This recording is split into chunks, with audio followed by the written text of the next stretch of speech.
이 3월에 저희 교회 주제는 사랑입니다. 그 사랑에 대해서 제대로 알려면 사실은 하나님을 더 깊이 알아야 되고 예수님이 하신 일들을 알아야 되죠. 하나님은 사랑이시라. 사랑의 근원이 하나님이시기 때문에 요새 세상에서 물론 사랑을 얘기합니다마는 너무 오염된 사랑이에요. 자기 중심적이고 소유적인 사랑. 그래서 사랑한다고 하는데 오히려 다른 사람에게 해를 끼치고 또 자기도 괴로운 그런 잘못된 사랑들이 난무해 있습니다. 이번에 그 사랑이라는 주제를 정했기 때문에 수요일마다 우리 목사님들이 설교를 그 주제에 맞춰서 하는데 미리 서로 상의를 안 해서 그런지 대개 보니까 고린도전서 13장을 가지고들 설교들을 하더라고요. 근데 그 고린도전서 13장 사랑장이라고 하니까 사랑의 절대적인 가치를 먼저 딱 선언을 해요. 그 다음에 사랑이 하지 말아야 될 것과 사랑이 해야 될 것을 설명을 합니다. 그리고 사랑의 불멸성을 노래한 후에 그 사랑의 종말론적인 특성을 얘기하는 것으로 이 고린도전서 13장이 이야기하는 사랑을 우리가 요약을 해볼 수가 있죠. 그 하나님 우리를 사랑하신다 말씀으로만 하지 않고 그 하나님의 사랑이 실체를 드러낸 것이 예수님입니다. 예수님의 삶 자체는 하나님 우리를 얼마나 사랑하시나 하는 것을 보여주신 거고 그 사랑의 클라이막스가 십자가입니다. 사랑의 극치죠. 그런가 하면 부활은 사랑의 승리입니다. 사랑은 결코 실패하지 않는다라는 것을 보여주는 것이죠. 그래서 예수님의 십자가를 볼 때 우리는 하나님의 사랑을 깨달아야 됩니다. 그리고 우리 인간이 이 세상을 살면서 하나님의 형상대로 지음을 받았다는데 그 하나님의 형상을 드러내는 것이 바로 사랑하는 삶입니다. 사랑할 때 우리 안에 하나님의 형상을 드러내는 거죠. 이 사랑을 우리가 예수님에게서 배웠는데 그 예수님의 사랑은 뭐냐? 자기 희생적인 사랑입니다. 십자가에서 자신을 내어주셨는데 로마서 5장에 보니까 우리가 연약할 때 우리가 죄인 되었을 때 우리가 하나님과 원수 되었을 때 예수님께서 우리를 위하여 십자가에 못 박혀 돌아가심으로 그 하나님의 사랑을 보여주셨다.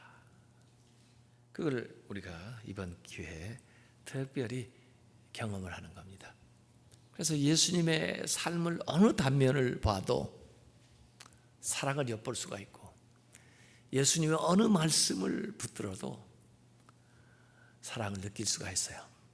그러니까 오늘부터 시작하는 예수님의 마지막 말씀, 7 말씀, 그것도 십자가에 달리셔서 하셨으니까 짧게 토해놓으신 말씀인데 결국 그 말씀 하나씩 붙들어도 7 말씀이 결국은 사랑으로 관통되고 있다는 것을 저는 느꼈습니다.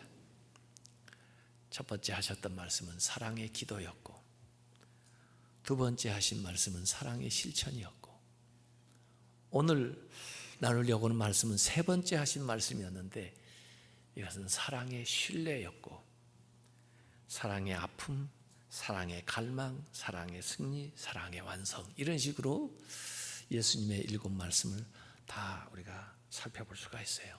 거기에는 하나님을 사랑하는 것, 또 자기의 사람들을 끝까지 사랑하는 거, 어머니를 사랑하는 거, 그리고 자신을 사랑하는 거, 그리고 심지어 원수조차 사랑하는, 죄인을 사랑하는 것들이 다 이 말씀 속에 드러나 있어요.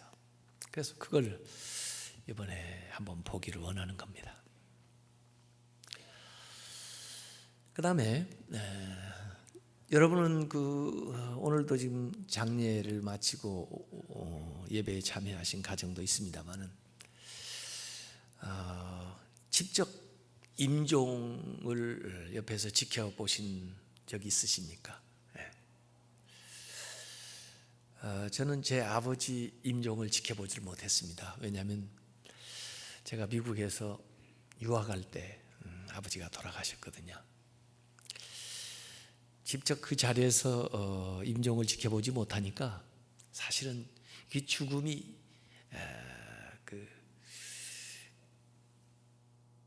실제적으로 다가오질 않더라고요. 돌아가시기는 돌아가셨다는데 그게 현실적으로 느낌이 확 와 닿질 않아요. 나중에 아버지 묘소에 가서 딱 그제서야 그게 현실적으로 느껴지더라고요. 그래서 임종을 보는 건 굉장히 중요한 것 같아요. 제 장인께서도 몇 년 전에 돌아가셨는데 성남에 사세요. 병원에서 임종을 하는데 전화가 왔습니다. 그래서 제 아내하고 바쁘게 이제 병원을 향해서 내려가는데 또 내려가다가 전화를 또 하나 받았어요. 성남 분당 서울대학병원에 우리 교회 권사님이 수술을 들어가시는데 수술 들어가기 전에 기도를 좀 받고 들어가고 싶다는 거예요. 그래서 같은 성남이니까 잠시 그 병원에 들려서 기도해 주고 가려고 병원에 가서 기도를 하고 나오는데 저희 장인이 임종하셨다고 전화가 다시 오더라고요. 그래서 가보니까 한 15분 제가 늦었는데 임종을 못 봤어요. 근데 보니까 따뜻해요, 몸이. 그래서 제가 제 아버지 임종도 못 보고 제 장인 임종도 못 봤습니다. 제가 유일하게 임종을 본 분은 주정순 권사님입니다. 그 아들한테 전화가 왔어요. 근데 그때 전화 받을 문자가 왔어요, 저한테. 문자를 받을 때 신라호텔에서 제가 주례를 쓰기 직전에 문자가 왔어요. 어머니가 임종하실 것 같은데 목사님 어디 계세요? 그래서 제가 지금 막 주례 서로 올라가려고 그러는데 어머님 보고 조금 참으라고 하세요. 그리고 제가 올라가서 주례를 쓰자마자 내려가지고 자동차를 타고 신촌 세브란스 병원에 갔는데 가족들이 다 둘러서 있고 권사님이 눈을 뜨고 계시더라고요. 그래서 권사님 저 왔어요 그랬더니 그래서 찬송 하나 부르자고. 그래서 찬송 하나 딱 부르는데 그제서야 이제 떠나가시더라고요. 그래서 제가 유일하게 본 임종은 그 주권사님. 하여간 임종을 본다는 건 참 좋은 겁니다. 사랑하는 사람들이 마지막 그렇게 같이 둘러앉아서 가르치는 길을 배웅해 드리는 거죠. 그럼 얼마나 편안하게 눈을 감으실 수 있겠어요. 임종하는 모습 하나 그림으로 그린 명화 하나 보여드릴게요.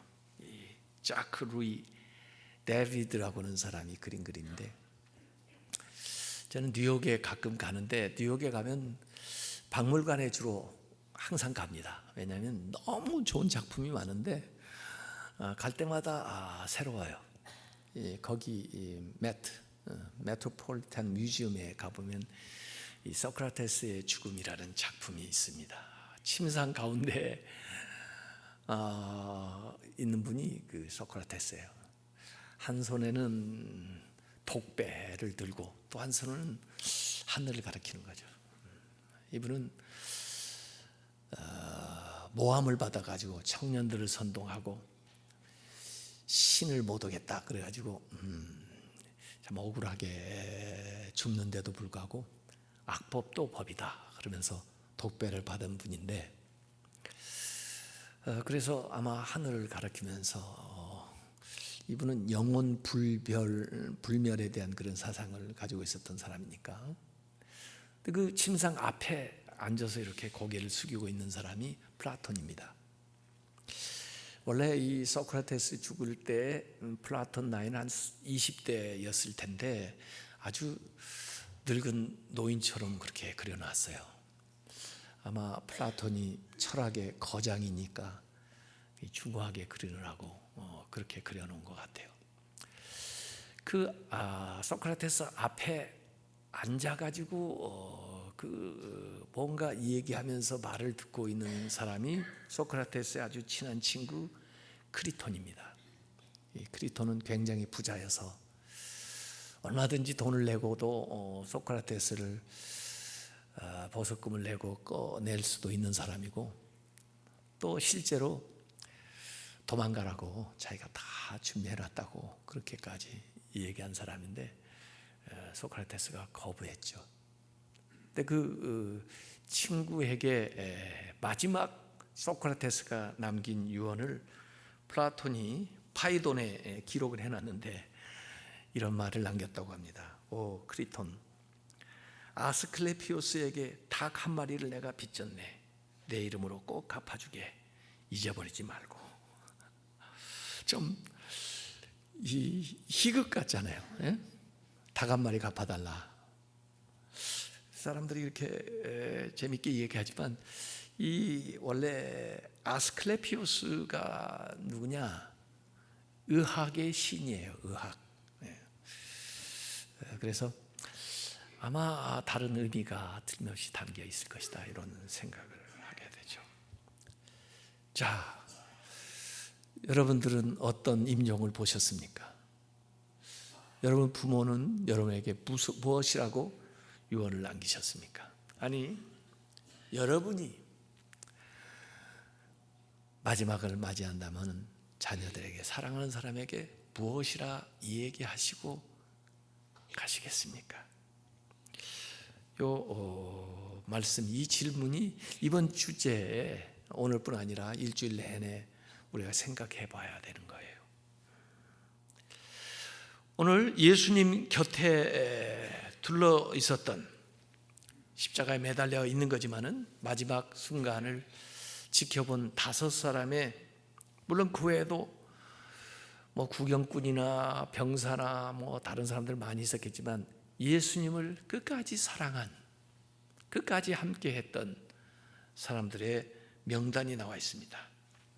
예수님의 어머니 마리아, 예수님의 이모, 또 글로바의 아내 마리아, 막달라 마리아, 그리고 사도 요한, 이 5명이 거기에 나옵니다. 저는 개인적으로 이 5명이 너무 고마워요. 내 대신 거기 있어줘서.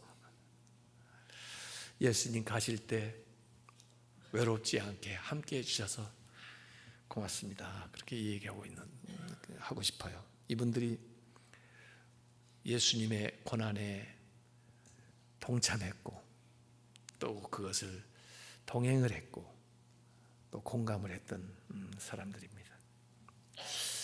결국 우리가 죽을 때 우리 곁에 누가 있겠냐 한번 생각을 해보세요. 그런 분들이 귀한 분들이에요. 나는 우리 교우들이 그렇게 마지막까지 서로들 함께 해주셨으면 참 좋겠습니다. 거기 특별히 마리아 어머니 만감이 아마 교차했을 거예요. 십자가에 달려있는 예수를 보면서 아마 그런 생각이 틀림없이 들었을 거예요. 너무 낯설어 보였을 것 같아요. 정말 저 사람이 내 아들 맞나 싶었을 거예요. 예수를 잉태했을 때 그때 천사가 와서 정말 놀라운 얘기를 했었죠.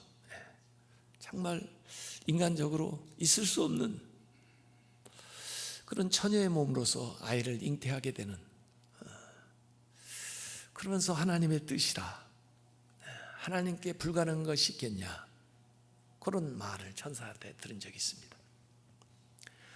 예수가 탄생하고 아기 예수를 데리고 성전에 올라갔을 때 성전에서 평생을 기도하면서 지내셨던 그 존경받는 신실한 시몬, 또 그리고 안나라는 여인이 그 예수를 보면서 예언을 했던 것이 있습니다. 그게 누가복음 2장 34절 35절에 나오는 말씀인데, 보라, 이는 이스라엘 중에 많은 사람을 패하거나 흥하게 하며 비방을 받는 표적이 되게 하여 세움을 입었고 또 칼이 너의 마음을 찌르듯 하리니. 이 말을 들었을 때 조금 섬찟하기도 했을 거예요. 그리고 이게 무슨 말인가? 아마 이 마리아는 이게 언제 어떻게 나타난다는 것인가 하면서 때로는 불안하기도 했을 겁니다. 근데 오늘에야 칼이 네 마음을 찌르듯 하리라 하는 그 말이 무엇을 의미했는가를 알게 되었을 거예요. 그러면서 갓 태어난 예수를 데리고 애굽으로 난민처럼 피난 갔었던 그때 일도 떠오를 거고, 저 아무도 모르는 나사렛 시골에서 목수일을 하면서 살았던 그 예수님의 어린 시절도 떠올랐을 거예요. 그러다가 요셉이 일찍 죽고 나서는 그 예수를 남편처럼 의지하고 살았던, 그러면서도 나름대로 행복했던 그런 시간들이 떠올랐을 겁니다.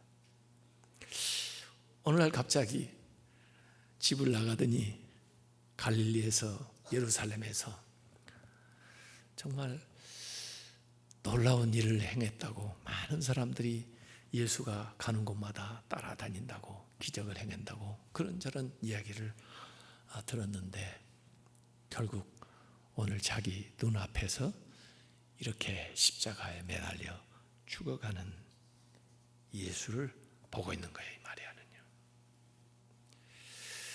예수를 잉태할 때 그 처녀의 그 순수하고 오로지 하나님만 믿었던 그 믿음이 이제 중년의 여인이 되어서 그 말씀이 어떻게 이루어지는가, 그 말씀의 원뜻을 보게 되면서 이것은 거부할 수 없는 하나님의 뜻이었구나 하는, 이 일을 위해서 나에게 잠시 하나님이 맡겨주셨던 것이구나, 이런 생각을 하면서 자기의 힘으로 어떻게 붙들 수도 없고 도와줄 수도 없는, 그래서 가슴이 찢어지는 그런 마리아의 심정을 우리가 한번 생각해 보자는 거죠. 사실 이 말씀은 요한복음에만 기록되어 있습니다. 아마 다른 제자들은 이 요한만큼 이 상황을 제대로 몰랐을 거예요. 근데 요한은 그 자리에 있었거든요. 근데 사실 요한복음은요, 되게 영적인 진리를 자꾸 드러내는 쪽에 같은 사건이라도 묘사를 하는데, 이 사건은 가만히 보면 이 혈연의 정, 육신을 입고 있는 예수님의 그 모습과 그 어머니의 심정을 그대로 그냥 있는 그대로 묘사를 해놨어요. 우리가 이 가정에서도 보면요, 자식도 잘하지만 어머니도 잘합니다. 예수님이 탄생할 당시의 마리아, 예수님이 소년 때의 마리아, 공생애 때의 마리아, 그리고 죽어가는 모습을 보는 이 십자가 아래서의 그 마리아는 많이 달라졌을 겁니다. 남자들은요 대개 자기 혼자 운명을 짊어지기도 버거워해요. 근데 여성들은 결혼하면서 남편의 운명을 짊어지고 자식을 낳으면서 자식의 운명까지도 자기의 운명으로 받아 짊어지는 것이 여성들의 삶입니다. 그래서 남자는 한 번 태어나고 여자는 5번 태어난다고 그래요. 5번 태어나려면 5번 죽어야 되는 거죠. 그래서 계집아이로, 여자로, 여성으로, 중년으로, 여사로 이렇게 여자는 변한다고 합니다. 저도 제 아내가 낯설어 보였을 때가 있어요. 그때가 첫 아이를 낳았을 때, 아이를 낳고 딱 보니까 이 여자가 달라졌더라고요, 표정이요.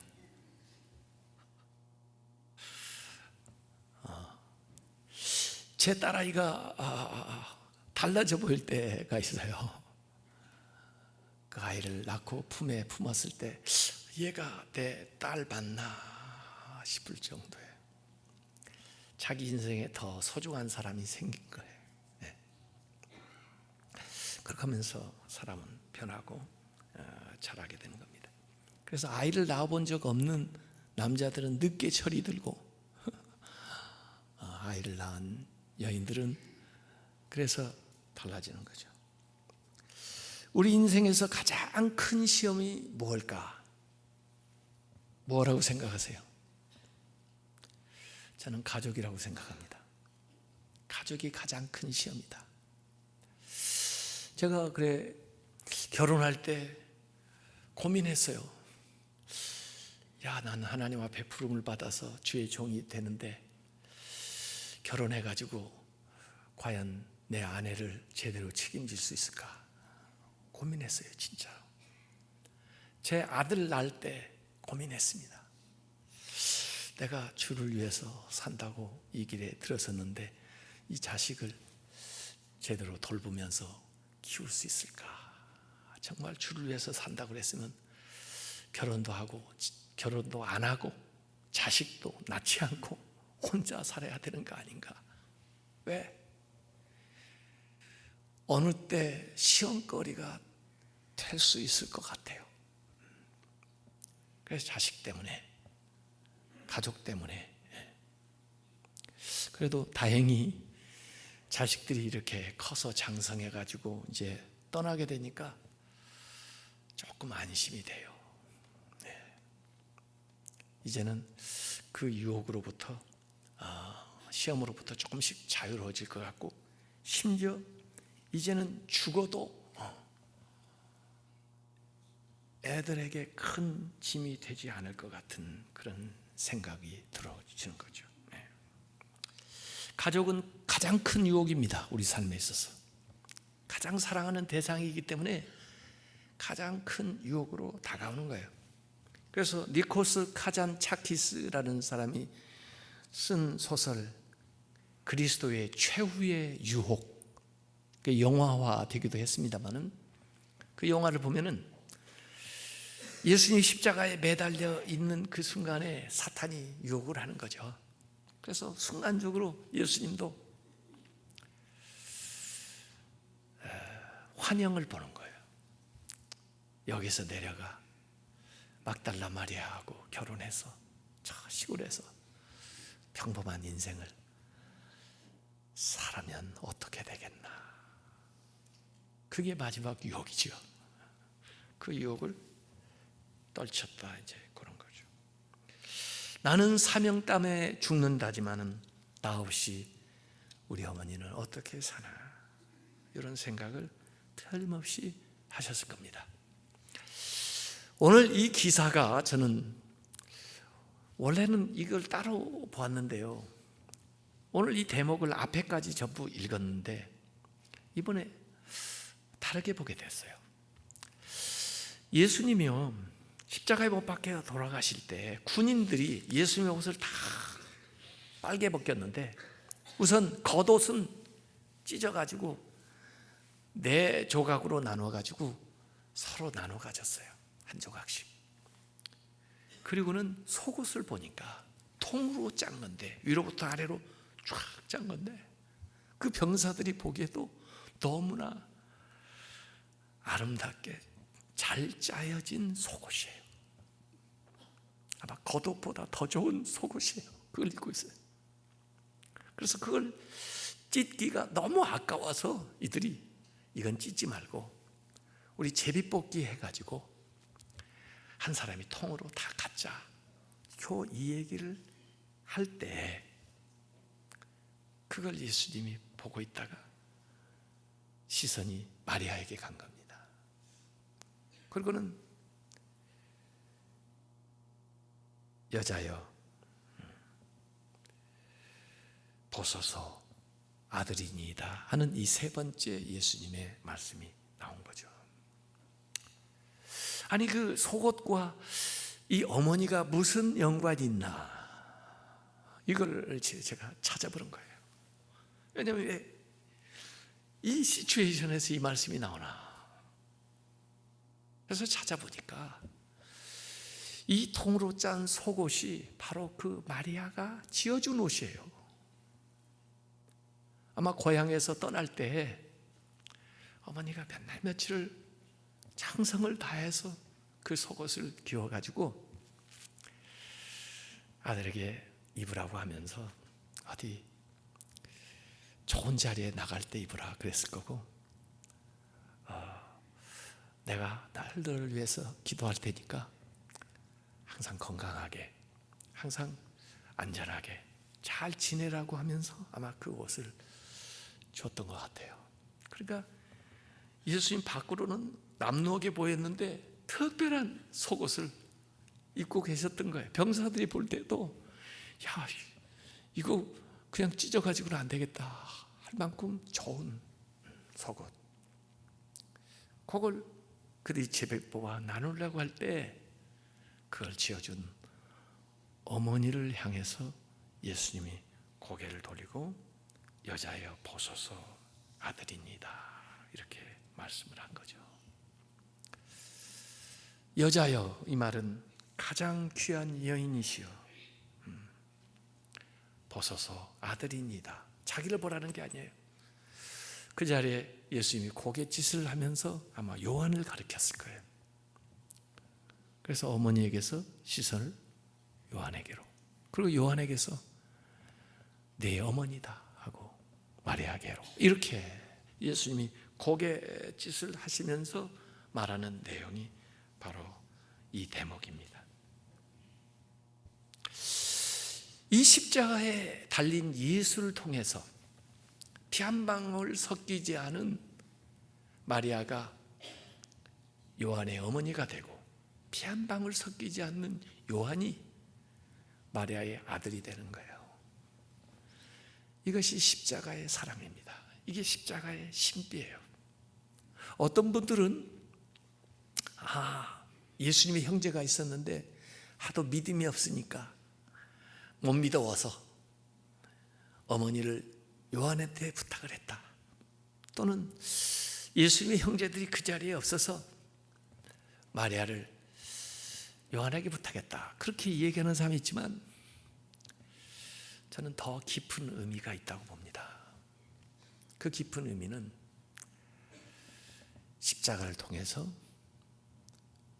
우리가 가족이 된다는 것입니다.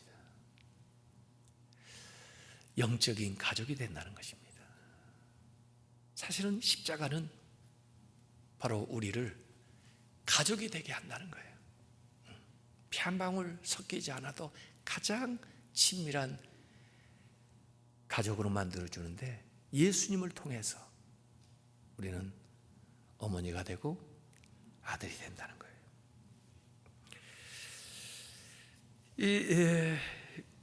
마지막 예수님의 모습을 그 조각으로 만든 사람 있죠. 미켈란젤로의 그 피에타입니다.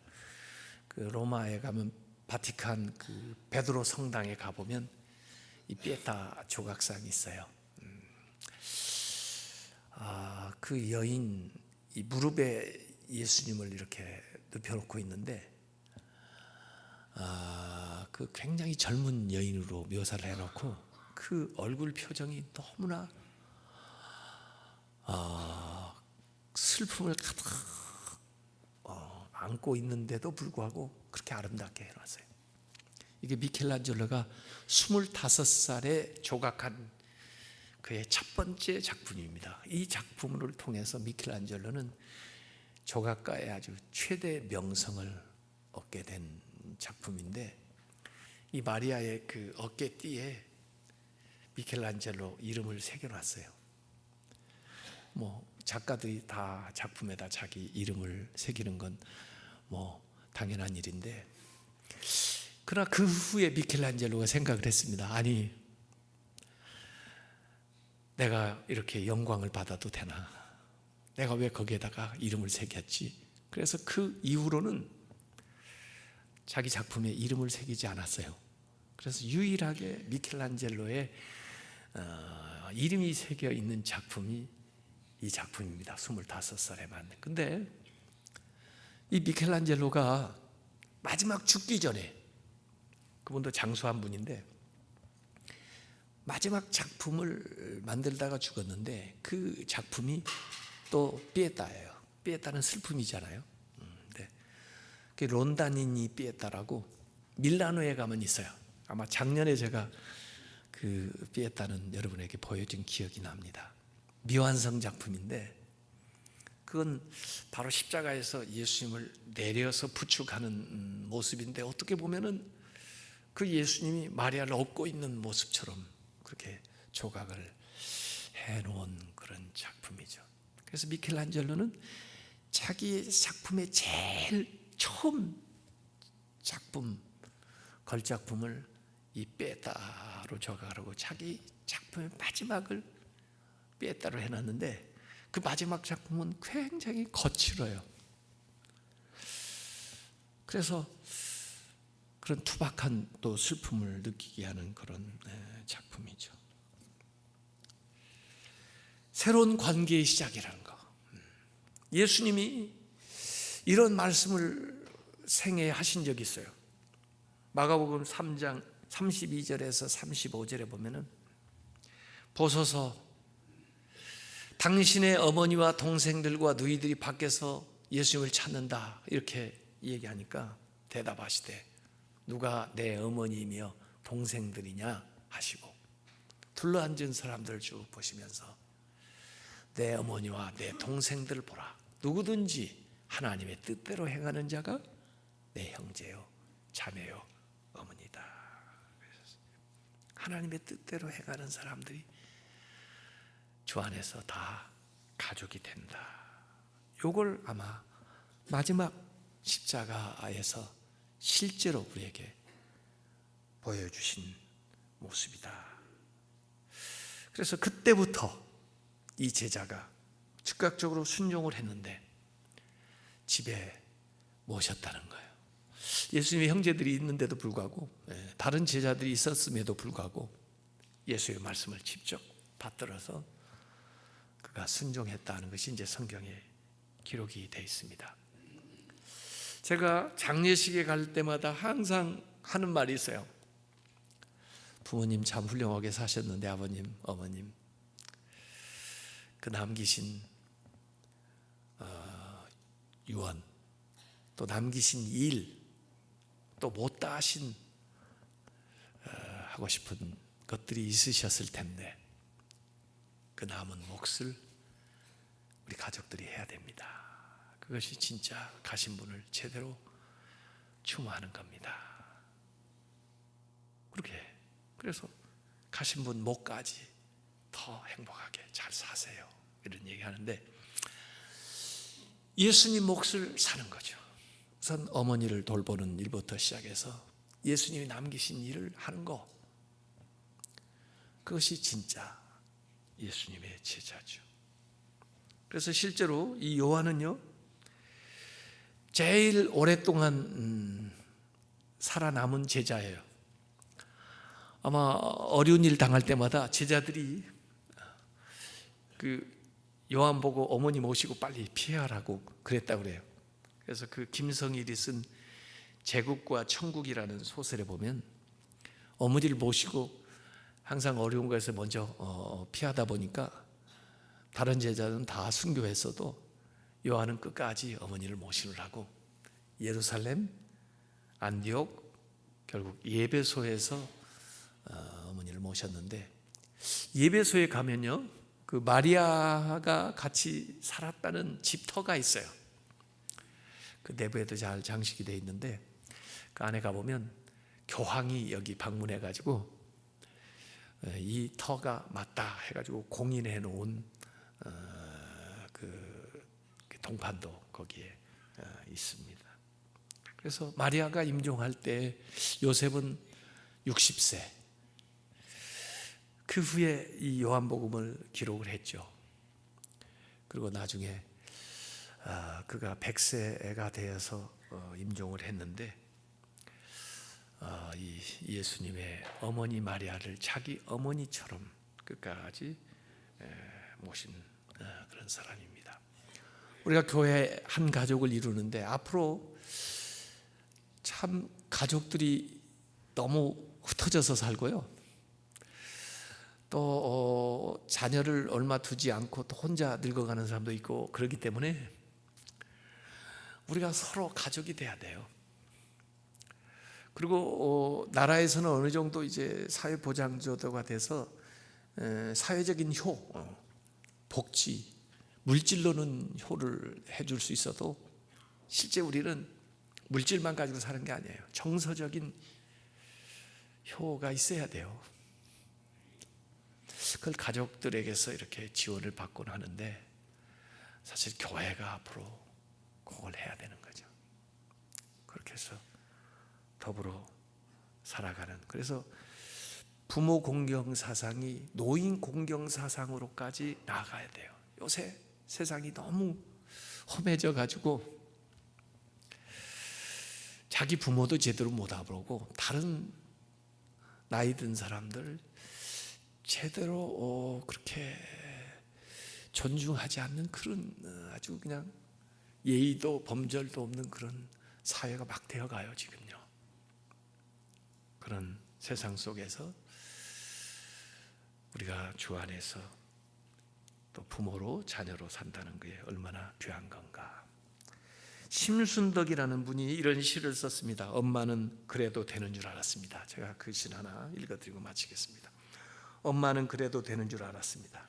하루 종일 밭에서 죽어라 힘들게 일해도 엄마는 그래도 되는 줄 알았습니다. 찬밥 한 덩이로 대충 붓두방에 앉아 점심을 때워도 엄마는 그래도 되는 줄 알았습니다. 한겨울 냇물에 맨손으로 빨래를 방망이질해도 엄마는 그래도 되는 줄 알았습니다. 배부르다 생각 없다 식구들 다 먹이고 굶어도 엄마는 그래도 되는 줄 알았습니다. 발뒤꿈치 다 해져 이불이 소리를 내도 엄마는 그래도 되는 줄 알았습니다. 손톱이 깎을 수조차 없이 달고 문드러져도 엄마는 그래도 되는 줄 알았습니다. 아버지가 화내고 자식들이 속 썩여도 전혀 끄떡없는 엄마는 그래도 되는 줄 알았습니다. 외할머니 보고 싶다, 외할머니 보고 싶다, 그것이 그냥 넋두리인 줄만 한밤중 자다 깨어 방구석에서 한없이 소리 죽여 울던 엄마를 본 후에야 엄마는 그러면 안 되는 것이었습니다. 기도하겠습니다.